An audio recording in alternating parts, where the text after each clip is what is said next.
नमस्कार स्वागत करुच्ची आज केतोटी मुख्य गुरुत्वपूर्ण खबर को आपण मानकु दर्शक बंधु एबे आमर हस्तगत होइतिबा सद्यतम सूचना केतोटी खबर रही।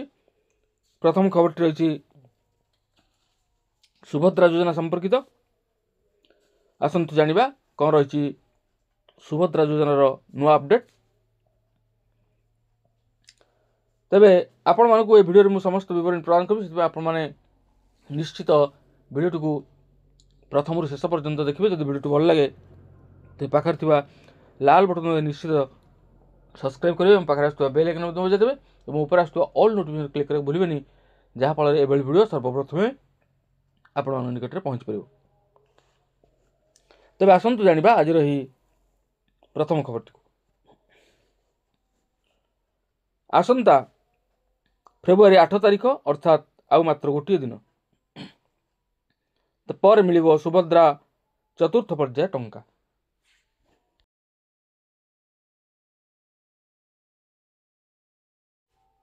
एने पूर्वर घोषणा कर सारी उपमुख्यमंत्री प्रभात परिड़ा। उपमुख्यमंत्री प्रभात परिड़ा कहते बाकी थिबा EKYC आउ NPCI रु पाखापाखि 25% क्लियर हो जाइए। आउरी 2.5 लाख NPCI एवं EKYC करने को बाकी अच्छे। तेबे जो मैंने NPCI क्लियर करना एवं सेमान को बैंक रु फोन आसी 8 तारिख पूर्व बैंक को जाई कराई नेबा को अपील करथिले उपमुख्यमंत्री। NPCI क्लियर न हेले टंका अकाउंट को आसीबो नाही। बैंक जाई बायोमेट्रिक सह NPCI करने को आवेदनकारी मानकु अपील करथिले प्रभात परिड़ा। कारण NPCI क्लियर न हेले बैंक अकाउंट को टंका पठा जाय परिबो नाही। एथर 20 लाख हिताधिकारी पाइबे टंका। जो मैंने NPCI करना से माने समस्त योग्य हिताधिकारी से माने पारामेरिट रे आसुचंती। केवल बैंक लिंक असुविधा अच्छी आउ से मानकु NPCI कराई नेबा को अपील करछंती उपमुख्यमंत्री प्रभात परिड़ा। परवर्ती खबर रही भारत सरकार राशन कार्ड धारकों KYC प्रक्रिया को बाध्यतामूलक करछंती, जहा द्वारा केवल योग्य परिवार माने सस्ता राशन पाई परिबे। यह अधीन राशन कार्ड धारक मानक सेमानकर सूचना अपडेट करने पड़ो। यही प्रक्रिया को कार्यकारी करने सरकार ऑनलाइन ऑफलाइन एवं SMS माध्यम KYC अपडेट कर सुविधा प्रदान करछंती।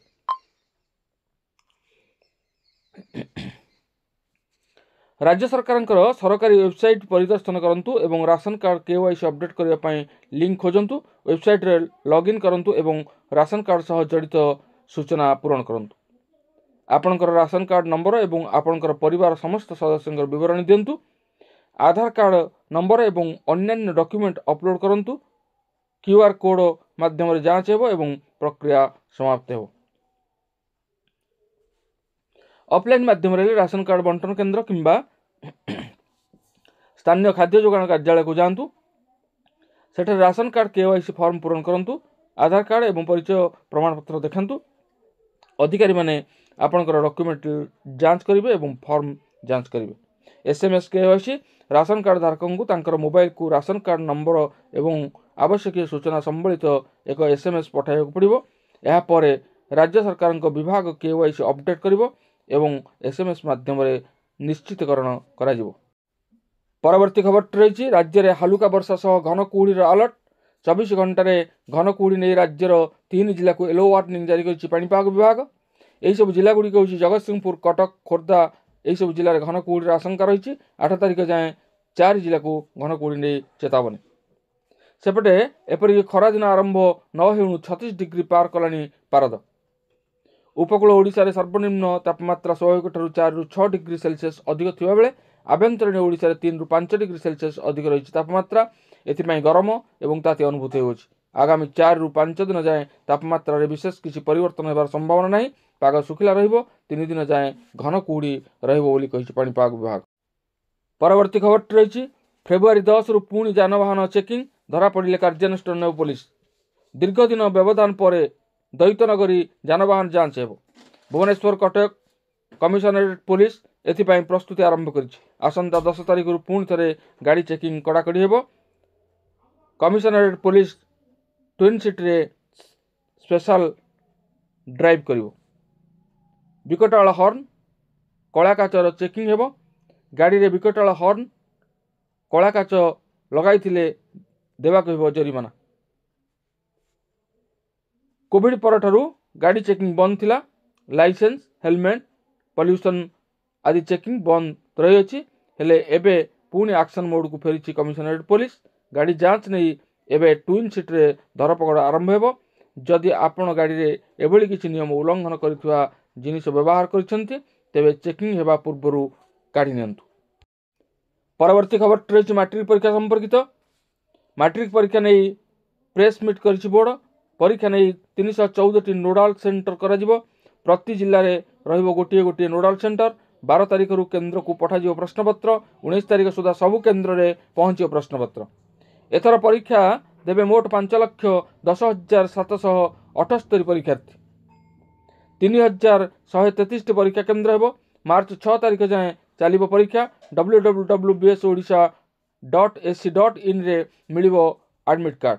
21 पुलिस स्टेशन नोडाल सेंटर हेबो। गोटिए सिटिंग रे हेबो सबु परीक्षा। सबु परीक्षा सकाळ 9 रु आरंभ हेबो। चलित वर्ष प्रश्नपत्र भाइराल हेबा नै पदक्षेप निया जाय अछि। प्रति प्रश्नपत्र रे सीरियल नंबर रहिबो। भाइराल हेले जना पड़ियो केउठु केउ सेंटर रु भाइराल हला स्पष्ट जना पड़ियो। सबु सेंटर रे सीसीटीवी लागिछि। 600 सेंटर लाइट व्यवस्था मध्य होइछि। परवर्ती खबर रही लैंड सेटलमेंट एक्ट अनुसार सरकार जोगाई देवे जमी। ओडिशा सरकार लैंड सेटलमेंट एक्ट अनुसार भूमिहीन मानक पई घर तैयारी पई सरकार 4 डिसिमिल जगह देवे। उत्तराधिकारी सूत्र रे जो माने 4 डिसिमिल रु कम जमी थिबो सेमानकु भूमिहीन भावे ग्रहण करा जिवो। आउ 4 डिसिमिल रु जेते कम जगह थिबो सेतिकी जगह सेमानकु दिया जिवो। जो हिताधिकारी मानक पाखरे कम जमी अछि और सरकार ठारू से माने जमी आशा करुचंती प्रथमे निज ना रे थिबा जमी राजस्व विभाग को हस्तांतर करंतु। जहा बदल रे निर्दिष्ट और एक ग्रहणीय जगार एकाठी 4 डिसिमिल जगह दे देबो। वसुंधरा योजना रे पाउथिबा जगह को पूर्वरु बिक्री करि हेउथिला। जहा को आवश्यक पड़ले हिताधिकारी बिक्री करी पुणी भूमिहीन हे सरकार जमी आशाई रहिथिले किंतु एबे एहा आउ बिक्री हेबो नाही। केवल ताहा उत्तराधिकारी खाता रे चढ़िबो। परवर्ती खबर रही आज सुना दर रे बड़ परिवर्तन। जानतु आपणक शहर रे केते अछि सुना और रूपार रेट। किछि समय धरी सुना और रूपा मूल्य रे उत्थान पतन लागिछि। शुक्रवार सुनार मूल्य 84,613 टंका रे पहुंची। रूपार मूल्य किलोग्राम पिछा 94,782 टंका को ह्रास पाइछि। आपणक शहर रे 23 कैरेट 22 कैरेट 18 कैरेट रो सुना दाम केते अछि नजर पकांतु। दिल्ली रे 24 कैरेट 10 ग्राम सुनार दर 84,190 टंका कारोबार हेउथिबा बेले 22 कैरेट 10 ग्राम सुना प्रति 77,190 टंका बिक्री हेउछि। सेहि भली भुवनेश्वर रे 24 ग्राम सुना किनिले आपनकु 86,520 टंका देबाक पड़िबो। 22 कैरेट 10 ग्राम सुनार रेट रही 79,310 टंका। परवर्ती खबर रही प्रधानमंत्री किसान सम्मान निधि योजनार 19तम किस्ती केंद्र सरकार फेब्रुआरी में शेष सुधा जारी करेंगे। तेज प्रधानमंत्री नरेंद्र मोदी फेब्रुआरी 24 रे बिहार गस्त रे जाई कृषि कार्यक्रम अंशग्रहण करेंगे एवं अन्यान्य विकासमूलक कार्यक्रम आरंभ करेंगे एवं तापरे से प्रधानमंत्री किसान योजनार 19तम किस्ती बंटन करिपारंती। तेबे ए थिला आजिर केतोटी मुख्य गुरुत्वपूर्ण खबर। आज पुणी देखा आगामी वीडियो रे। रहुछि धन्यवाद नमस्कार।